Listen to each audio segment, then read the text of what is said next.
విపక్షంపై విరుచుకుపడటం మొదలుపెడితే ఆయనతో మామూలుగా ఉండదు. కోసి కారం పెట్టే అంత ఘాటుగా ఉంటాయి ఆయన మాటలు. అలాంటి నాయకుడు ఈ మధ్య ఎందుకో పెద్దగా కనిపించడం లేదు, గొంతు వినిపించడం లేదు. పార్టీ అధిష్టానపై బెజవాడ ఫైర్ బ్రాండ్ అసంతృప్తిగా ఉన్నారా? వైసీపీ నుంచి వచ్చిన వారికి పదవుల్ని కట్టబెట్టడంపై ఆయన ఈ మధ్య అక్కస్సు వెళ్లబోసుకోవడానికి కారణం ఇదేనా?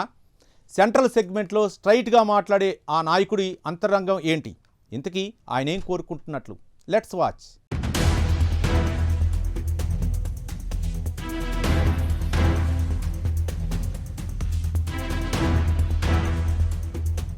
విజయవాడ సెంట్రల్ నియోజకవర్గానికి ఎమ్మెల్యే బోండా ఉమామహేశ్వరరావు రెండోసారి ప్రాతినిధ్యం వహిస్తున్నారు. 2014లో తొలిసారి ఎమ్మెల్యేగా ఎన్నికైన బోండా ఉమామహేశ్వరరావు సామాజిక సమీకరణాల నేపథ్యంలో మంత్రి పదవిని ఆశించారు. పలు కారణాలతో అప్పట్లో ఆయనకు మంత్రి పదవి దక్కలేదు. దీంతో బోండా ఉమా అలకబూనడంతో అప్పట్లో ఆయనకు టీటీడీ సభ్యత్వం లభించిందనే ప్రచారం ఉంది. 2019 ఎన్నికల్లో ఓటమి పాలైన బోండా ఉమా వైసీపీ అధికారంలో ఉన్న 5 ఏళ్ల సమయంలో యాక్టివ్గా కనిపించి పార్టీలో తన స్థానం చెదిరిపోకుండా చూసుకున్నారు. శక్తిని కూడా తీసుకుని 2024 నాటికి సెంట్రల్లో పుంజుకున్నారు బోండా. ఆ ఎన్నికల్లో బెజవాడ సెంట్రల్ నియోజకవర్గం నుంచి గెలిచారు. విజయవాడ లాంటి సిటీలో సామాజిక వర్గం పరంగా తప్పకుండా క్యాబినెట్లో చోటు దక్కుతుందని ఆశించినా బోండాను అసలు పరిగణలోకి తీసుకోలేదు టీడీపీ అధిష్టానం. దీంతో 2 ఏళ్లుగా బోండా మైక్ మూగబోయింది. బయటకొస్తున్నా పార్టీ కార్యక్రమాల్లో అడపాదడపా కనిపిస్తున్నా మునుపటి ఫైరింగ్ లేదు. మాటల్లో ఆ పదును లేదు. వచ్చామా, వెళ్లామా, ఉన్నామా, ఊరుకున్నామా అన్నట్టుగా మారిపోయింది సెంట్రల్ ఎమ్మెల్యే దుస్థితి.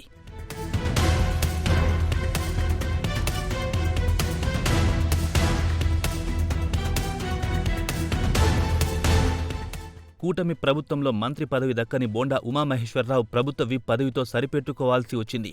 బీజేపీ, టీడీపీ, జనసేన కూటమిలో అధికార పక్షానికి 164 మంది సభ్యుల బలముండడంతో సామాజిక సమీకరణాలు, కూటమిలో పొత్తుల లెక్కల నేపథ్యంలో బోండా ఉమాకు కేబినెట్ బెర్తు దక్కలేదు. ఈ అసంతృప్తిని ఆయన బహిరంగంగా ఎప్పుడు వెల్లడించలేకపోయినా కొన్నాళ్ల క్రితం బహిరంగ వేదికపై తన ఆక్రోశాన్ని వెళ్లగక్కారు. కడుపులో ఉంది కక్కేశారు. ఉమ్మడి కృష్ణా జిల్లా నుంచి మంత్రిగా ఉన్న పార్థసారథి గతంలో వైసీపీ ఎమ్మెల్యేగా పనిచేశారు.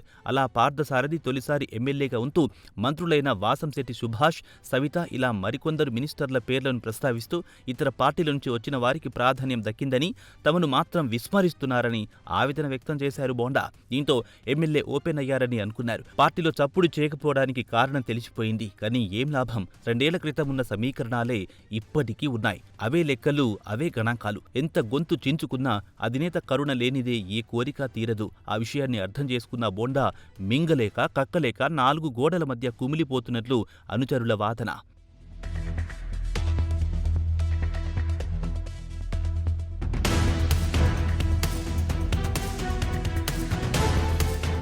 రెండు 2014లో తొలిసారి ఎమ్మెల్యేగా ఎన్నికైన సమయంలో బోండా ఉమా ప్రత్యర్థులపై దూకుడుగా ఉండేవారు. ప్రభుత్వాన్ని విస్మరించే వారికి కౌంటర్ ఇచ్చే విషయంలో ముందుండేవారు. రెండోసారి ఎన్నికైన తర్వాత ఆ స్థాయిలో చురుకు లేదు. ప్రభుత్వంలో తగిన ప్రాధాన్యం దక్కలేదన్న అభిప్రాయం ఎమ్మెల్యేను వేధిస్తూనే ఉంది. పార్టీ అధికారంలో ఉంది. అధికార పార్టీలో శాసనసభ్యుడిగా ఉన్నా చేతిలో ఆ పవర్ లేక ఏదో వెలితిగా ఫీలవుతున్నారంట ఆ బోండా ఉమా. అందుకే అవసరానికి మించి పనిచేయకూడదనే భావనతో కనిపిస్తున్నారు. దీనికి తోడు ఇతర పార్టీల నుంచి వచ్చిన వారికి మంత్రి పదవులు దక్కడం కూడా ఆయనలో మరింత అసహనానికి కారణంగా ఉందని ప్రచారం జరుగుతోంది. విజయవాడలో కాపు సామాజిక వర్గం బలంగా ఉంటుంది. ఆ సామాజిక వర్గానికి చెందిన బోండా ఉమా తప్పకుండా నగరం నడిబొడ్డు నుంచి కేబినెట్లో చోటు దక్కించుకుంటారని అనుచరులు ఆ సమయంలో ఆశించారు. ఇలా కార్యకర్తలు, అనుచరులు ఒక్కొక్కరుగా వచ్చి ఇంకేముందన్నా మంత్రి పదవి ఖాయమని పదే పదే చెప్పడంతో ఉమా కూడా అది పక్కా అని ఫీల్ అయినట్టున్నారు. అయితే ఆ ఫీలింగ్ కలగాల్సింది పార్టీ పెద్దలకు కానీ ఎమ్మెల్యేకు కాదని తత్వం బోధపడ్డానికి ఎక్కువ సమయం పట్టలేదు.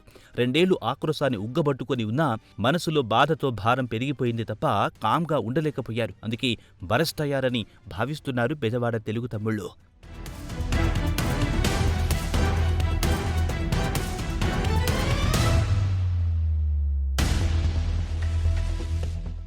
ఏపీ ప్రభుత్వం అధికారంలోకొచ్చి 2 ఏళ్లు దాటింది. కేబినెట్లో పునర్వ్యవస్థీకరణకు అవకాశం ఉందనే చర్చ సాగుతోంది. ఇప్పటికే ఉన్న కొందరు మంత్రులను తప్పించి కొత్తవారికి అవకాశం ఇస్తారని టీడీపీ వర్గాలు లెక్కలేస్తున్నాయి. ఈ క్రమంలో బెజవాడ నుంచి తప్పకుండా బోండా ఉమాకు చోటుంటుందని మరోసారి చర్చ పెట్టేస్తున్నారు అనుచరులు. ఈ క్రమంలోనే కామ్గా ఉంటే బాగోదని భావించి ఎమ్మెల్యే ఉమా ఇలా బహిరంగంగా వ్యాఖ్యలు చేశారనే అభిప్రాయపడేవారు ఉన్నారు. ఈసారి తనకు అవకాశం ఇవ్వాలనే సంకేతాలను ముందస్తుగానే ఆయన పంపించారా అనే చర్చ నడుస్తోంది. మరి ఉమా వ్యాఖ్యలపై టీడీపీ అధిష్టానం ఎలా స్పందిస్తుందన్నది చూడాలి. ఉమాకు ఈసారైనా అమాత్య యోగం రాసి పెట్టిందా అన్న చర్చ అయితే జరుగుతోంది.